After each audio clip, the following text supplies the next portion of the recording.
আজ থেকে রাজ্যে কার্যকর হয়ে গেল গুন্ডা দমন আইন। এই আইন অনুযায়ী বিক্ষোভ প্রতিবাদের নামে সরকারি বা ব্যক্তিগত সম্পত্তি নষ্ট করলে রাজ্য সরকার এই আইনের বলে তাকে গ্রেফতার তার সম্পত্তি বাজেয়াপ্ত করতে পারবে। 29 জুন এর আগে আপনারা জানেন যে এই গুন্ডা দমন সংক্রান্ত দুটি বিল, জোড়া বিল বিধানসভায় পেশ হয়ে যায় এবং পাশ হয়ে যায়। এছাড়া যে কোনো সরকারি সম্পত্তি বা বেসরকারি সম্পত্তি নষ্টের ক্ষেত্রে গুন্ডাদের সম্পত্তি বাজেয়াপ্ত করতে পারবে রাজ্য সরকার এই আইনের বলে।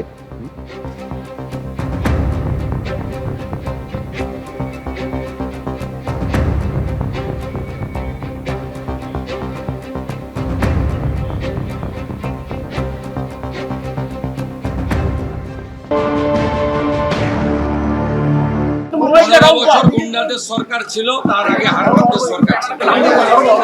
৩৫ বছরের কমিউনিস্ট হারমাত আর 15 বছরের তৃণমূলী গুন্ডা, এদের জব্দ করার জন্য এই আইনের খুব প্রয়োজন ছিল।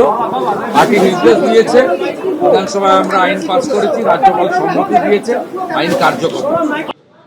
এই আইনের বলে ঘটনা ঘটার আগে অভিযুক্তকে গ্রেফতার করতে পারবে পুলিশ। যদি এই আশঙ্কা থাকে যে এই একেবারে কোনো ঘটনা ঘটাতে পারে কোনো ব্যক্তি, গুন্ডাদের সম্পত্তিও বাজেয়াপ্ত করতে পারবে সরকার। এই আইনে বলা হচ্ছে সমাজবিরোধী কার্যকলাপ বলতে জনগণের মধ্যে আতঙ্ক, বিপদ, ভয় বা নিরাপত্তাহীনতা সৃষ্টি করা, জনশৃঙ্খলা বা জনশান্তি বিঘ্নিত করা, অধিকার, বৈধ ব্যবসা, পেশা বা জীবিকার স্বাভাবিক চর্চায় বাধা সৃষ্টি করা, স্থাবর বা অস্থাবর সম্পত্তি থেকে বেআইনিভাবে উচ্ছেদ করা এবং সরকারি বা ব্যক্তিগত সম্পত্তির উল্লেখযোগ্য ক্ষতি করাকে বলা হয়েছে। এই আইনে গুন্ডা বলতে প্রধানত বলা হয়েছে নিজে অথবা কোনো দল, গ্যাং বা সিন্ডিকেটের সদস্য বা নেতা হিসাবে নিয়মিতভাবে সমাজবিরোধী কার্যকলাপ করার চেষ্টা করেন, উস্কানি দেন, অর্থ যোগান বা সহায়তা করেন এমন ব্যক্তিকে।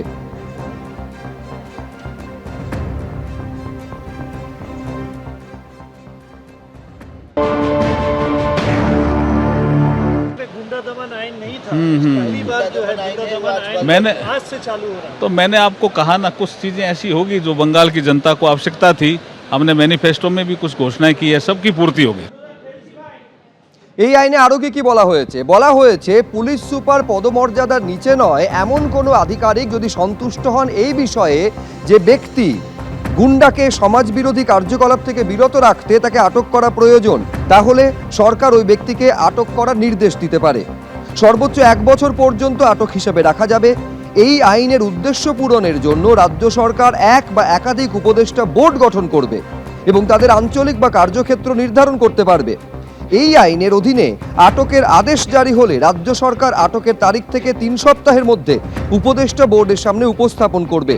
বোর্ড আটকের তারিখ থেকে 9 সপ্তাহের মধ্যে রাজ্য সরকারকে রিপোর্ট দেবে এবং আলাদা অনুচ্ছেদে জানাবে আটক রাখার যথেষ্ট কারণ আছে কিনা। যদি বোর্ড জানায় যে আটক রাখার যথেষ্ট কারণ আছে, তবে রাজ্য সরকার আটকের আদেশ বহাল রাখতে পারে। আর যদি বোর্ড জানায় যে আটক রাখার যথেষ্ট কারণ নেই, তাহলে রাজ্য সরকার আটকের আদেশ বাতিল করবে এবং ব্যক্তিকে অবিলম্বে মুক্তি দিতে হবে। এই ধারার কোনো কিছুই আটক ব্যক্তিকে স্বয়ংক্রিয়ভাবে আইনজীবীর মাধ্যমে উপস্থিত হওয়ার অধিকার দেয় না। বা সহজ ভাষায় বলতে গেলে এই অংশে বলা হয়েছে যে আটক ব্যক্তির মামলা পরে একটি বিচারপতি নেতৃত্বাধীন বোর্ড পর্যালোচনা করবে, কিন্তু সাধারণ নিয়মে সেখানে সরকারি আইনজীবী নেওয়ার অধিকার সীমিত রাখা হয়েছে।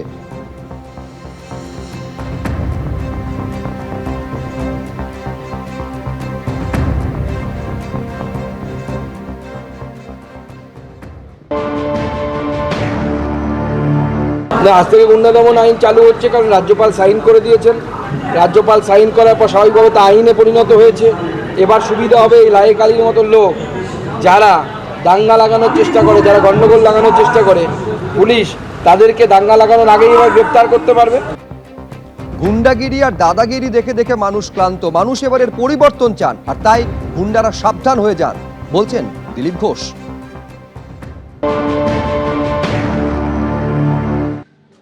গত বেশ কিছু বছর ধরে পশ্চিমবঙ্গের মানুষ এই যে দাদাগিরি গুন্ডামি দেখেছে না, সবাই তাতে ক্লান্ত, ক্ষুব্ধ।